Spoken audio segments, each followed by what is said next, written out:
Friends, welcome to my दूजा। Family planning का operation ये होता क्या है, किसने करना चाहिए, किसने नहीं करना चाहिए, क्या ये सेफ है, क्या उसके कोई मेथड्स है, ये सब चीज़ों के बारे में जानेंगे आज के पर्टिकुलर वीडियो में। हमारे साथ बात कर रहे हैं practising gynaecologist doctor Saili Bogam, 12 years of experience, number of patients, number of expertise, number of experiences.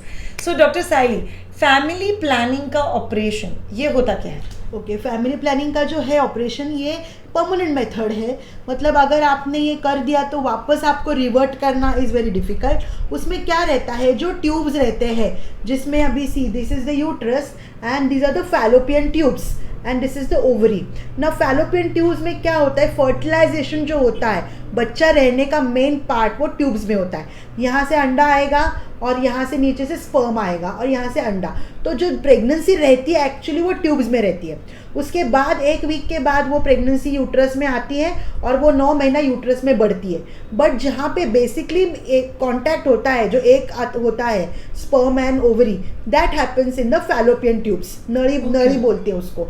तो क्या हम करते हैं, ये 2 टाइप के ओपन करके हो सकता है, ओपन सर्जरी में जैसे वी डू इट, और you can do it laparoscopically also. You tight basically ये जो ट्यूब्स है ये सेपरेट हम कट करते हैं और ये पार्ट अलग करते हैं, ये पार्ट अलग करते हैं। सो अंडा आएगा तो भी नीचे गिर जाएगा, स्पर्म आएगा तो भी यहाँ से नीचे गिर जाएगा। दोनों एक आने को हम अवॉइड करते हैं टू प्रिवेंट फर्टिलाइजेशन। सो ये जो है ये आपका अगर सिजेरियन सेक्शन है, सेकंड सिजेरियन सेक्शन है तो आप उसमें ही हो जाता है सिजेरियन सेक्शन में। सो आपको वापस दूसरा करने की ज़रूरत नहीं है। तो एक आप सिजेरियन सेक्शन में कर सकते हो। दूसरा बोलते हैं उसको इंटरवल टीएल बोलते हैं उसको, ट्यूबल लाइगेशन। इंटरवल मतलब अगर आपका डिलीवरी हो गया है तो 4-6 महीने बाद आपको अभी टाइम है, आप अब तब तक आप कुछ यूज़ कर रहे हो, उसके बाद अभी आपको टाइम है तो तभी यूज़ कर सकते हो। और दूसरा है लैप्रोस्कोपिकली भी कर सकते हो। सो ये 2 टाइप आते हैं। एक तो डिलीवरी के तुरंत बाद आता है। सिजेरियन सेक्शन में तो ऑन द स्पॉट कर सकते हैं। जिनका नॉर्मल डिलीवरी हुआ है उनका 3rd डे पे करते हैं।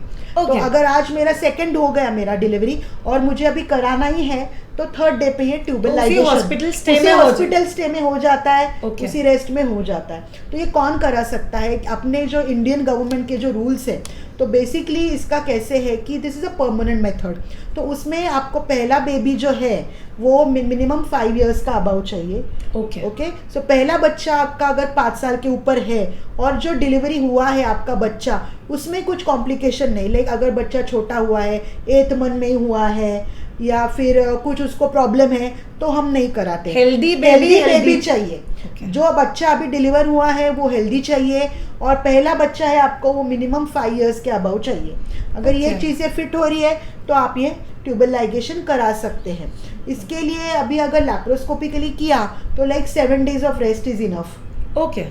अगर आपने 7 दिन रेस्ट किया ट्यूबल लाइगेशन लैप्रोस्कोपिकली तो कुछ कम कॉम्प्लिकेशन से रेस्ट कम लगता है, हॉस्पिटल स्टे कम रहता है। पर अगर आपने ओपन किया है, लाइक सर्जरी के बाद है, डिलीवरी के बाद है, तो मिनिमम 1 month आपको रेस्ट लेनी चाहिए। यू शुड नॉट पिकअप, ज़्यादा हेवी वजन नहीं उठाना है, ज़्यादा एक्सरसाइज काम नहीं करना है, 1-1.5 महीने तक कुछ एक्सरसाइज नहीं करना है। तो ये सब केयर लेनी चाहिए। सो बेसिक आप वॉक वगैरह जेंटली जेंटल वॉक, थोड़ा बहुत रूटीन वर्क कर सकते हैं। हेवी या बहुत एक्सर्शन वाला काम नहीं करना है ये ऑपरेशन के बाद। सो रेस्ट मतलब डॉक्टर बेड रेस्ट नहीं बोल रहा, बिकॉज आपको भी बड़े बच्चे का काम करना है, बट बेसिक बच्चा रिलेटेड काम करो और बाकी बेसिक करो चीजें। अब आते हैं नेक्स्ट पॉइंट पे डॉक्टर, इकोनॉमिकली प्राइस रेंज क्या है? आप रेंज बता सकते हो, because I think doctor wise very होता है।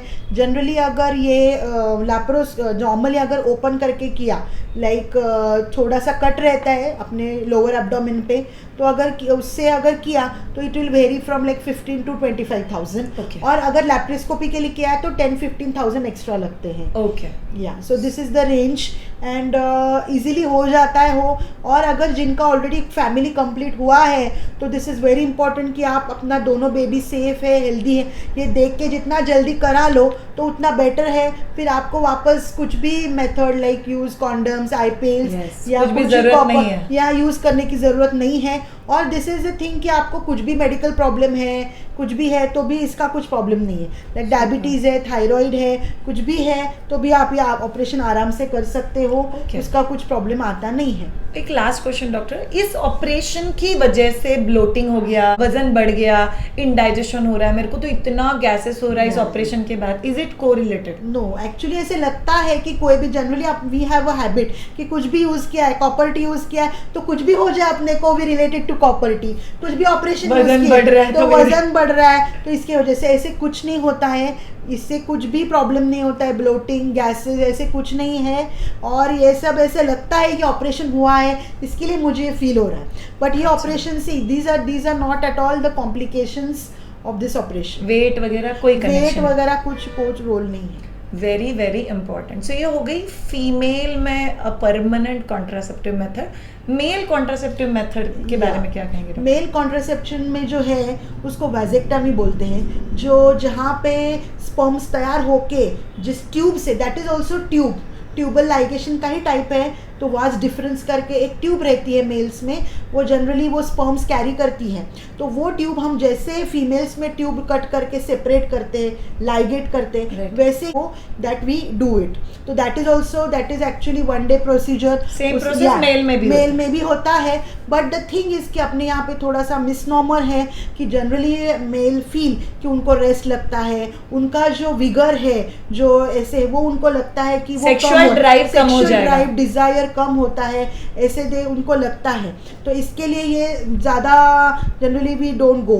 पर अगर जिस फीमेल को कुछ हार्ट प्रॉब्लम है या कुछ सर्जरी नहीं करा सकती बिकॉज सम अदर रीजन, तो उन लोगों में males can do the surgery. So ये मिथ है कि ये कोई myth है, कसरत ऐसे नहीं नहीं पड़ता, वेसोक्टोमी नहीं, hardly like some gents who really initially only they have some problem in sexual drive या सम लिबिडो, तो उनको वो थोड़ा सा एग्रेवेट होता है, बट अदरवाइज कि ऐसे कुछ नहीं होता कि उनका रिलेशन का प्रॉब्लम है या कुछ इरेक्टाइल डिसफंक्शन है, ऐसे they don't face any problem. In fact doctor आपको भी अनयूजुअल लगा, मेरे नाना जी उन्होंने उस जमाने में वेसोक्टोमी करवाया था। Really appreciable, and rather than doing female, this is a very safe procedure, very easy procedure, but अपने यहाँ पे थोड़ा सा commonly टैबू टॉपिक, टैबू, तो इसके वजह से ऐसे होता है, but both the operations are safe, there is no any complications. By the way, दोनों operations भी medical assistance के अंडर होते हैं, आपको डॉक्टर से बात करके। These operations they require proper anesthesia, okay, and they require proper hospital stay for like 1 day,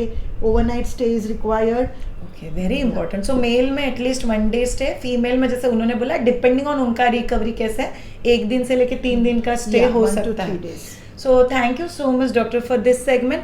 अब हम लोग जाएंगे लास्ट सेगमेंट में जहाँ पे हम लोग बात करेंगे injectables as a contraceptive method. Thank you so much, keep watching.